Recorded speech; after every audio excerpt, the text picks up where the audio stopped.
Salam Sobat Kairos. Firman Tuhan hari ini diambil dari Efesus pasal 4 ayat 32. Tetapi hendaklah kamu ramah seorang terhadap yang lain, penuh kasih mesra dan saling mengampuni, sebagaimana Allah di dalam Kristus telah mengampuni kamu. Sobat Kairos yang terkasih dalam Tuhan Yesus Kristus, semua kita pasti sepakat bahwa gereja adalah persekutuan orang-orang yang percaya kepada Yesus Kristus, yang dipanggil, dihimpun, dikuduskan, dan dipelihara oleh Allah di dalam Roh Kudus. Ini berarti bahwa dalam kehidupan gereja hendaknya menunjukkan persekutuan yang akrab dan mesra, hidup dalam damai sejahtera dan sukacita, saling mengasihi, saling menerima, saling mengampuni, dan saling menopang satu dengan yang lain. Hidup dalam kebenaran dan kekudusan yang sesungguhnya, sebagaimana yang dikehendaki oleh Allah. Namun dalam kenyataannya, dalam kehidupan gereja masih terdapat perilaku yang berkata dusta, berkata kotor, kepahitan, kegeraman, kemarahan, pertikaian, dan fitnah di antara sesama jemaat, baik dalam skala lokal maupun skala global di seluruh dunia.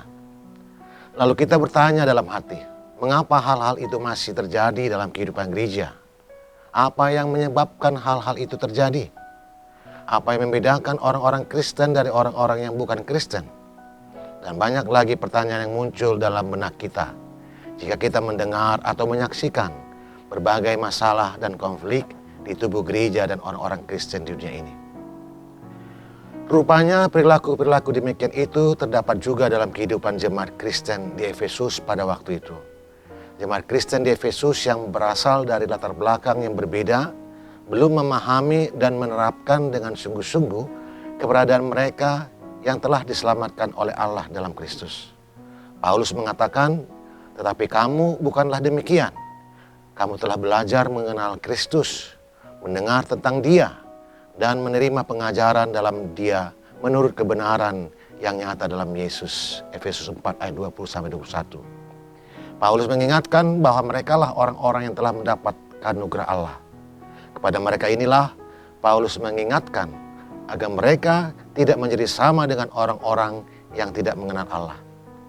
Singkatnya, orang-orang yang mengenal Allah dan yang telah menerima anugerah Allah adalah orang-orang yang meninggalkan semua kepahitan, kegeraman, kemarahan, pertikaian, dan fitnah. Demikian juga segala kejahatan. Sobat Kairos yang dikasihi Tuhan Yesus Kristus, Rasul Paulus tidak hanya mengingatkan dan memerintahkan agar jemaat Kristen di Efesus pada waktu itu dan orang-orang Kristen pada masa kini untuk meninggalkan cara-cara hidup manusia lama, tetapi juga bersikap proaktif mewujudkan keberadaannya sebagai manusia baru di dalam Kristus Yesus.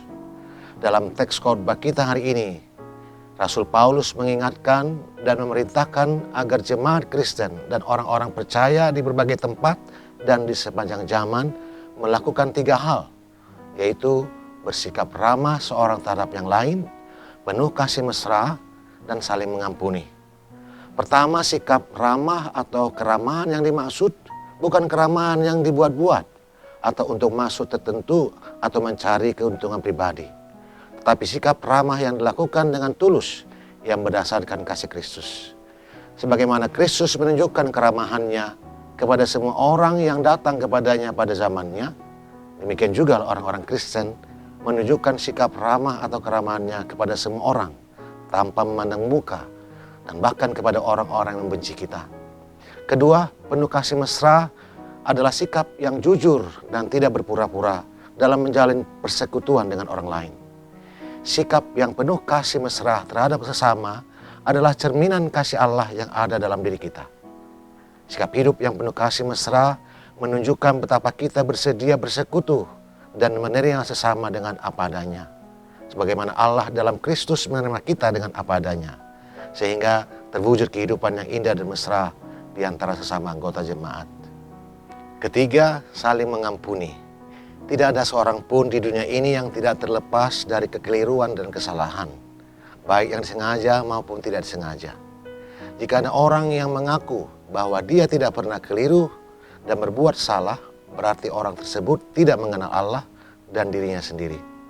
Dalam doa yang disampaikan Yesus kepada murid-muridnya, kita diajar meminta kepada Allah, ampunilah kami akan kesalahan kami seperti kami mengampuni orang yang bersalah kepada kami. Bahkan dengan tegas Yesus berkata lagi, karena jikalau kamu mengampuni kesalahan orang, Bapamu yang di sorga akan mengampuni kamu juga. Tetapi jikalau kamu tidak mengampuni orang, Bapamu juga tidak akan mengampuni kesalahanmu. Matius 6 ayat 14-15. Oleh karena itu tidak ada alasan bagi kita untuk tidak mengampuni kesalahan orang lain. Dasar bagi kita untuk mengampuni kesalahan orang lain adalah pengampunan Allah atas kesalahan kita. Jika kita sungguh-sungguh menghayati pengampunan Allah atas kesalahan kita, maka kita pasti mampu dan mau sungguh-sungguh mengampuni kesalahan orang lain terhadap kita. Dengan kata lain, sikap ramah dan penuh kasih mesra seorang terhadap yang lain tidak dapat diwujudkan tanpa kesediaan dan kesungguhan kita untuk saling mengampuni. Selamat beraktivitas Sobat Kairos. Tetap selalu jaga kebersihan dan kesehatan dimanapun kita berada. Tuhan Yesus Kristus memberkati kita. Amin.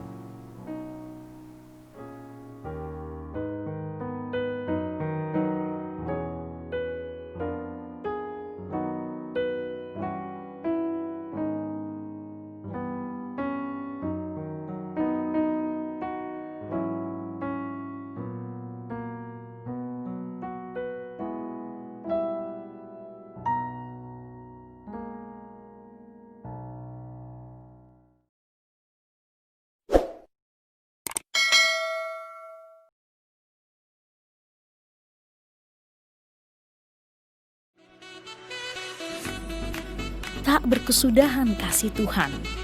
Tulisan ini dikumpulkan menjadi satu buku dan mudah-mudahan bermanfaat bagi pembacanya. Tuhan mantapkan langkahku. Pendeta Median KH Sirait MTH, Preses HKBP Distrik 8 DKI Jakarta Raya. Sikap dan peran pendeta HKBP di era revolusi industri 4.0. Buku karya Pendeta Median KH Sirait.